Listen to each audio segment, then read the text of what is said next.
hari ini dari kitab Kejadian 24. Ribka dipinang bagi Ishak. Adapun Abraham telah tua dan lanjut umurnya serta diberkati Tuhan dalam segala hal. Berkatalah Abraham kepada hambanya yang paling tua dalam rumahnya, yang menjadi kuasa atas segala kepunyaannya, katanya, "Baiklah, letakkan tanganmu di bawah pangkal pahaku, supaya aku mengambil sumpahmu demi Tuhan Allah yang empunya langit dan yang empunya bumi, bahwa engkau tidak akan mengambil untuk anakku seorang istri dari antara perempuan Kanaan, yang di antaranya aku diam, tetapi engkau harus pergi ke negeriku dan kepada sanak saudaraku, untuk mengambil seorang istri bagi Ishak anakku." Lalu berkatalah hambanya itu kepadanya, "Mungkin perempuan itu tidak suka mengikuti aku ke negeri ini. Haruskah aku membawa anakmu itu kembali ke negeri dari mana tuanku keluar?" Tetapi Abraham berkata kepadanya, "Awas, jangan kau bawa anakku itu kembali ke sana. Tuhan Allah yang punya langit, yang telah memanggil aku dari rumah ayahku, serta dari negeri sanak saudaraku, dan yang telah berfirman kepadaku serta yang bersumpah kepadaku demikian, kepada keturunanmu lah akan kuberikan negeri ini. Dialah juga akan mengutus malaikatnya berjalan di depanmu, sehingga engkau dapat mengambil seorang istri dari sana untuk anakku. Tetapi jika perempuan itu tidak mau mengikuti engkau, maka lepaslah engkau dari sumpahmu kepadaku ini. Hanya saja janganlah anakku itu kau bawa kembali ke sana." Lalu hamba itu meletakkan tangannya di bawah pangkal paha Abraham tuannya dan bersumpah kepadanya tentang hal itu.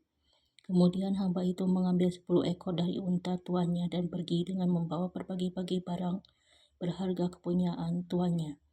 Demikianlah ia berangkat menuju arah Mesopotamia ke kota Nahor. Di sana disuruhnyalah unta itu berhenti di luar kota dekat suatu sumur.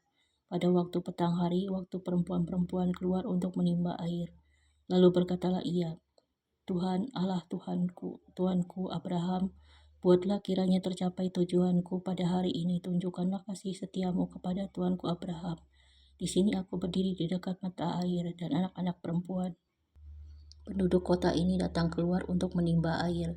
Kiranya terjadilah begini, anak gadis, kepada siapa aku berkata, 'Tolong miringkan buyungmu itu supaya aku minum,' dan yang menjawab, 'Minumlah, dan unta-untamu juga akan kuberi minum,' dialah kiranya yang kau tentukan bagi hambamu Ishak. Maka dengan begitu akan kuketahui bahwa engkau telah menunjukkan kasih setiamu kepada tuanku itu." Sebelum ia selesai berkata, maka datanglah Ribka yang lahir bagi Betuel, anak laki-laki Milka istri Nahor, saudara Abraham. Buyungnya dibawanya di atas bahunya. Anak gadis itu sangat cantik parasnya, seorang perawan, belum pernah bersetubuh dengan laki-laki. Ia turun ke mata air itu dan mengisi buyungnya, lalu kembali naik. Kemudian berlarilah hamba itu mendapatkannya serta berkata, "Tolong beri aku minum air sedikit dari buyungmu itu." Jawabnya, "Minumlah Tuan." Maka segeralah diturunkannya buyungnya itu ke tangannya, serta diberinya dia minum. Setelah ia selesai memberi hamba itu minum, berkatalah ia, "Baiklah, untuk unta-untamu juga kutimba air sampai semuanya puas minum." Kemudian segeralah dituangnya air yang dibuyungnya itu ke dalam palungan. Lalu beralihlah ia sekali lagi ke sumur untuk menimba air, dan ditimbanyalah untuk semua unta orang itu. Dan orang itu mengamat-amatinya dengan berdiam diri untuk mengetahui apakah Tuhan membuat perjalanannya berhasil atau tidak. Setelah unta-unta itu puas minum, maka orang itu mengambil anting-anting emas yang 1/2 sikal beratnya, dan sepasang gelang tangan yang 10 sikal emas beratnya, serta berkata, "Anak siapakah engkau? Baiklah, katakan kepadaku, adakah di rumah ayahmu tempat bermalam bagi kami?" Lalu jawabnya kepadanya, "Ayahku Betuel, anak Milka yang melahirkannya bagi Nahor." Lagi kata gadis itu, "Baik jerami, baik makanan unta banyak pada kami, tempat bermalam pun ada." Lalu berlututlah orang itu dan sujud menyembah Tuhan, serta berkata, "Terpujilah Tuhan, Allah Tuanku Abraham, yang tidak menarik kembali kasihnya dan setianya dari tuanku itu, dan Tuhan telah menuntun aku di jalan ke rumah saudara-saudara tuanku ini." Berlarilah gadis itu pergi menceritakan kejadian itu ke rumah ibunya. Ribka mempunyai saudara laki-laki namanya Laban. Laban berlari keluar mendapatkan orang itu ke mata air tadi. Sesudah dilihatnya anting-anting itu dan gelang pada tangan saudaranya, dan sesudah didengarnya perkataan Ribka saudaranya, yang bunyinya, "Begitulah dikatakan orang itu kepadaku." Ia mendapatkan orang itu yang masih berdiri di samping unta-untanya di dekat mata air itu. dan berkata, "Marilah engkau yang diberkati Tuhan, mengapa engkau berdiri di luar, padahal telah kusediakan rumah bagimu dan juga tempat untuk unta-untamu. Masuklah orang itu ke dalam rumah, ditanggalkanlah pelana unta-unta, diberikan jerami dan makanan kepada unta-unta itu, lalu dibawa air membasuh kaki untuk orang itu dan orang-orang yang bersama-sama dengan dia. Tetapi ketika dihidangkan makanan di depannya, berkatalah orang itu, 'Aku tidak akan makan sebelum kusampaikan pesan yang kubawa ini.' Jawab Laban, 'Silakan.' Lalu berkatalah ia, 'Aku ini hamba Abraham. Tuhan sangat memberkati tuanku itu sehingga ia telah menjadi kaya. Tuhan telah memberikan kepadanya kambing domba dan lembu sapi, emas dan perak, budak laki-laki dan perempuan, unta dan keledai. Dan Sarah istri tuanku itu sesudah tua telah melahirkan anak laki-laki bagi tuanku itu. Kepada anaknya itu telah diberikan tuanku segala harta miliknya.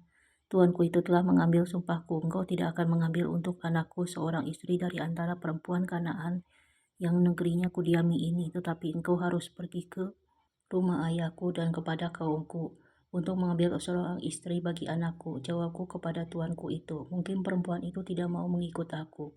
Tetapi katanya kepadaku, Tuhan yang di hadapannya aku hidup akan mengutus malaikatnya menyertai engkau dan akan membuat perjalananmu berhasil sehingga engkau akan mengambil bagi anakku seorang istri dari kaumku dan dari rumah ayahku. Barulah engkau lepas dari sumpahmu kepadaku jika engkau sampai kepada kaumku dan mereka tidak memberikan perempuan itu kepadamu. Hanya dalam hal itulah engkau lepas dari sumpahmu kepadaku. Dan hari ini aku sampai ke mata air tadi, lalu kataku, Tuhan Allahku, Allah Tuanku Abraham, sudilah kiranya engkau membuat berhasil perjalanan yang kutempuh ini. Di sini aku berdiri di dekat mata air ini. Kiranya terjadi begini apabila seorang gadis datang keluar untuk menimba air dan aku berkata kepadanya, tolong berikan aku minum air sedikit dari buyungmu itu. Dan ia menjawab, minumlah, dan untuk unta-untamu juga akan kutimba air. Dialah kiranya istri yang telah Tuhan tentukan bagi anak tuanku itu. Belum lagi aku habis berkata dalam hatiku, Ribka telah datang membawa buyung di atas bahunya dan turun ke mata air itu lalu menimba air. Kataku kepadanya, tolong berikan aku minum. Segeralah ia menurunkan buyung itu dari atas bahunya serta berkata, minumlah, dan unta-untamu juga akan kuberi minum. Lalu aku minum dan unta-unta itu juga diberinya minum. Sesudah itu aku bertanya kepadanya, anak siapakah engkau? Jawabnya, ayahku Betuel anak Nahor yang dilahirkan Milka. Lalu aku mengenakan anting-anting pada hidungnya dan gelang pada tangannya. Kemudian berlututlah aku dan sujud menyembah Tuhan serta memuji Tuhan Allah Tuanku Abraham yang telah menuntun aku di jalan yang benar untuk mengambil anak perempuan saudara tuanku ini bagi anaknya. Jadi, sekarang apabila kamu mau menunjukkan kasih dan setia kepada tuanku itu, beritahukanlah kepadaku. Dan jika tidak, beritahukanlah juga kepadaku supaya aku tahu entah berpaling ke kanan atau ke kiri. Lalu Laban dan Betuel menjawab, semuanya ini datangnya dari Tuhan. Kami tidak dapat mengatakan kepadamu baiknya atau buruknya. Lihat, Ribka ada di depanmu, bawalah dia dan pergilah, supaya ia menjadi istri anak tuanmu, seperti yang difirmankan Tuhan. Ketika hamba Abraham itu mendengar perkataan mereka, sujudlah ia sampai ke tanah menyembah Tuhan. Kemudian hamba itu mengeluarkan perhiasan emas dan perak serta pakaian kebesaran, dan memberikan semua itu kepada Ribka, juga kepada saudaranya dan kepada ibunya. Diberikannya pemberian yang indah-indah.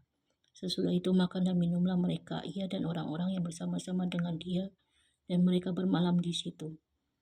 Paginya sesudah mereka bangun, berkatalah hamba itu, lepaslah aku pulang kepada tuanku. Tetapi saudara Ribka berkata serta ibunya juga, biarkanlah anak gadis itu tinggal pada kami barang 10 hari lagi. Kemudian bolehlah engkau pergi. Tetapi jawabnya kepada mereka, janganlah tahan aku, sedang Tuhan telah membuat perjalananku berhasil. Lepaslah aku supaya aku pulang kepada tuanku.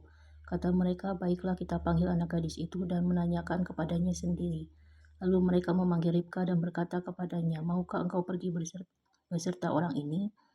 Jawabnya, mau. Maka Ribka saudara mereka itu dan inang pengasuhnya beserta hamba Abraham dan orang-orangnya dibiarkan mereka pergi. Dan mereka memberkati Ribka, kata mereka kepadanya, saudara kami, moga-moga engkau menjadi beribu-ribu laksa dan moga-moga keturunanmu menduduki kota-kota musuhnya.